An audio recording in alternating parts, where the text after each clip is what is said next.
के दो पार्ट्स होते हैं, ठीक है। एक नॉर्मल पार्ट होता है जो हेल्दी होता है, एक वो पार्ट होता है जो बीमार होकर थक चुका होता है।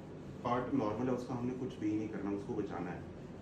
सारी जो मेहनत करनी है वो डिजीज पार्ट को निकालने पर करनी है। अब डिजीज पार्ट हमें कैसे नजर आता है? माइक्रोस्कोप के नीचे नजर आता है। माइक्रोस्कोप के नीचे उसे देखते हैं, वहाँ से डिजीज पार्ट निकालते हैं और उसके बाद जो होता है हम नॉर्मल पार्ट को फॉलो करते हैं कि कहाँ पर नॉर्मल पार्ट शुरू हो रही है, क्योंकि वो नॉर्मल टिश्यू होता है वो एक स्पेसिफिक लुक होती है। जैसे जो बंदा हेल्दी होता है वो बता देता है, जो बीमार होता है उसकी शक्ल देख के पता चल जाता है कि कोई बीमारी चल रही है। कि हमने डिजीज जिसको निकालना है, उसके बाद जो नॉर्मल नर्व रूट्स नसें होंगी उनको फ्री करना है, उनके ऊपर से प्रेशर को रिलीव करना है और एरिया है उसको बाद में रिसीव कर देना है ताकि आपको दोबारा ये प्रॉब्लम ना हो। साथ में जो आपका हमने अगला काम इस पर करना है, सक्सेस उस पर इंश्योर 100% हो, क्योंकि हमारा मरीज सिर्फ एक ही दफ़ा ऑपरेट करा सकते हो, बार बार ऑपरेट अफोर्ड नहीं कर सकते।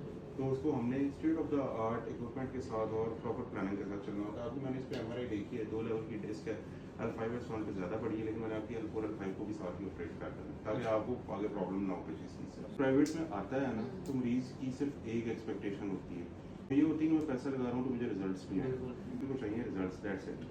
बिल्कुल ठीक है, रिजल्ट्स इस वक्त चलिए इतना पैसा लगा के किसी को अगर आराम आ जाता है मुकम्मल तौर पर, तो आप लोग ये दुआएं निकल देखिए दुआएं में मेरी कामयाबी ये है कि मेरा जो पेशेंट होता है ना वो अपने साथ अगला पेशेंट लेकर आता है। नहीं फर्क पड़ता ना।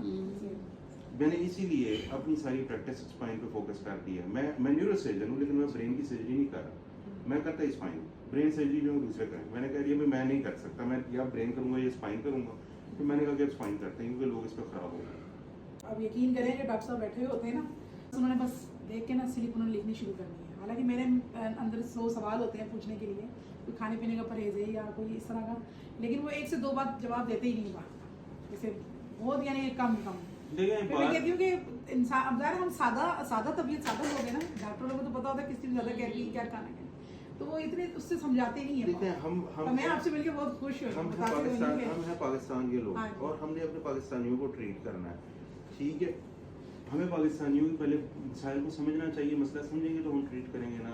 तो यहाँ पे जो स्पाइन सर्जरी कराने आता है उसके जहन में सबसे बड़ा सवाल होता है कि मैं मजबूर तो नहीं हो जाऊंगा, ये सबसे बड़ा सवाल नहीं होगा। अल्लाह पाक से तंदुरुस्ती के जवान बच्चा है, ये इंशाल्लाह ऐसे मसला नहीं होगा, ये ठीक हो जाएंगे, ये बस मैंने बता दिया। और कोई सवाल? मुझे क्या पता था आप जो है ना, ये मैंने वो आर्थोपेडिक सर्जन साहब